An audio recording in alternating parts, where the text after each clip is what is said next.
Good morning. Good morning.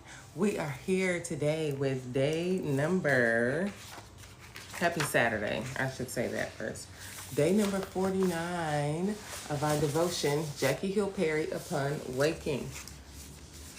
Maybe a little noisy in the background. It's Saturday morning and we have a family coming over later today. So my wonderful husband is in the kitchen cooking. So just a little noisy. The scripture for today is Luke 22, verse 42. Father, if you are willing, remove this cup from me. Nevertheless, not my will, but yours be done. It's one thing to know that God is able, and another to know if he is willing. I say this after reading about the 3 Hebrew boys in Daniel 3. Defying Nebuchadnezzar's order to worship the silly image he set up, Nebuchadnezzar confronted them with the threat of a burning furnace. If they chose by some foreign insolence to remain standing when everyone else bowed and silent, when everyone else praised, the judgment for it would be bodies made into ashes. Their bodies, that is. These boys with these bodies were known by an image no man can see and live. They'd inherited stories and remembered about this God, their God, Yahweh.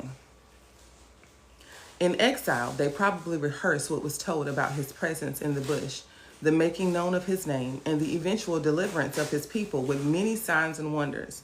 Then came the covenant and the wilderness, the rebellion and the exile. But God, their God, hadn't changed one bit.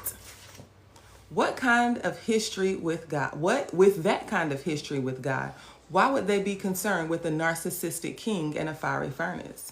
God, their God, had overcome political powers and elements before. So he was more than able to do it again. But was he willing? In response to the threat thrown in their direction, they stood 10 toes down and said, if this be so, our God whom we serve is able to deliver us from the burning fiery furnace, and he will deliver us out of your hand, O king. But if not, be it known to you, O king, that we will not serve your gods or worship the golden image that you have set up. They had faith in 2 directions. I love this. They had faith in 2 directions.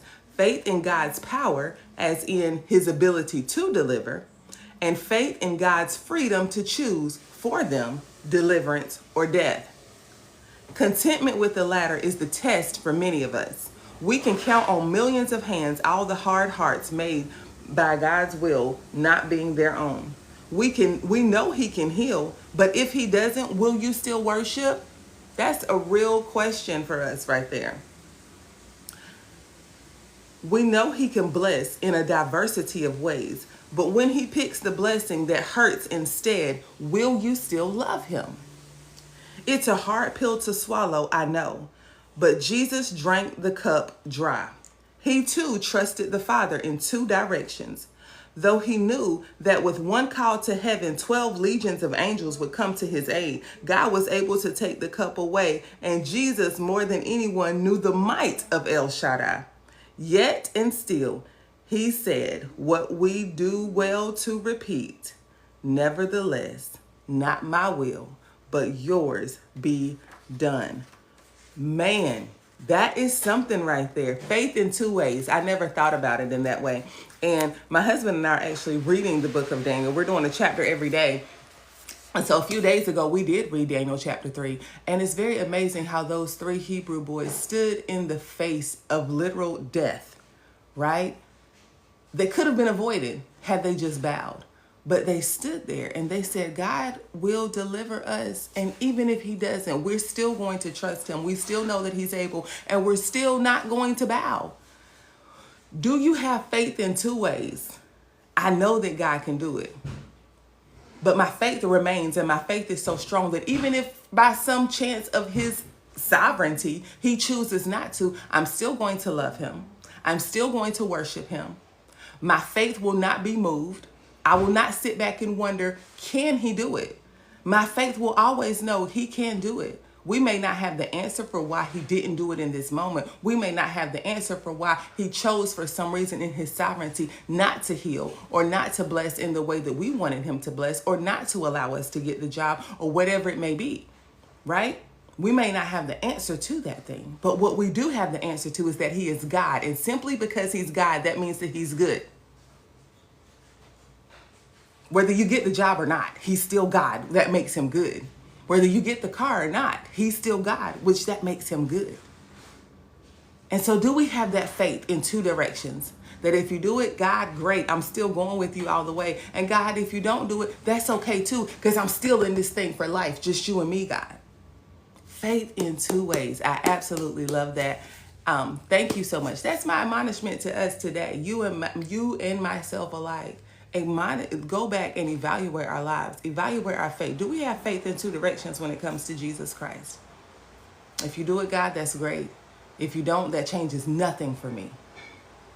That changes nothing for me. Because, sometimes we treat God like he's like people treat us. Sometimes if you don't do what people want you to do, they switch up on you. Right? Are you that way with God? If God doesn't do the way that you want him to do it, do you switch up on him? Does your faith switch up on him? Do you change your confession if he doesn't do it the way that you want him to do it? See, the Hebrew boys, they didn't change their confession. That's that faith in two ways that she was talking about. They did not change their confession. Even going into the fire, their confession never changed. Do you switch up on God when he don't bless you with the job that you thought you was going, that you knew you had that job in the bag? Y'all ever been on an interview and you knew you had that job in the bag, or you knew it and that thing didn't come through for you? Does your confession change? Do you switch up on God? Faith in two ways. God, if you do it for me, great. If you don't do it for me, God, it's still great. And I'm still in this thing with you, because guess what? You know my end from the beginning, and you know what's best for me. So I can trust your hand even when I can't trace you. I can trust that even though you didn't let me get the job, that you still have even better out there for me. I can trust that when you didn't allow me to get the house, that's only because you have something better for me. I can trust, God, that when you didn't allow that relationship didn't work out for whatever reason, that it's okay. Because if I still have breath in my body, that means that you still have good for me. So I don't have to be devastated, and I don't have to switch up my confession, and my faith doesn't have to fail, because he is God. That means he is good. Faith in two ways. Faith in two ways. I love that. Thank you guys for taking this journey with me. We're almost done here with this devotion. If you missed any of the other days and you want to go back and catch them, this is a 60-day devotion. Today we just did 49.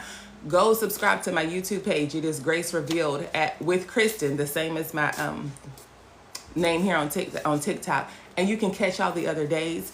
You can like, share, subscribe to the page. I would greatly appreciate it. Also, I don't have the book here, but go back and look on the page. We're starting a devotion. It's not really a devotion. It's a book club, a virtual book club. It will be held on Zoom beginning September the 15th at 8 p.m. Eastern Standard Time on Sundays. And it's called Law of Confession. I'm super duper excited about that. It is going to be absolutely life-changing. I've already had some people that have ordered the book and started reading, and they've said how it is changing their life. So I cannot wait to meet with you guys in the virtual world and discuss what you're getting out of that book. Again, there's a post somewhere in my TikTok about that and how to join. You have to text to join. But anyway, I pray that you guys are blessed. Have an amazing Saturday. Evaluate faith in two ways. Do you have faith in two ways? I pray that the blessing of the Lord that maketh rich and adds no sorrow chases you down and overtakes you today. Have an amazing day. Love you guys. Peace.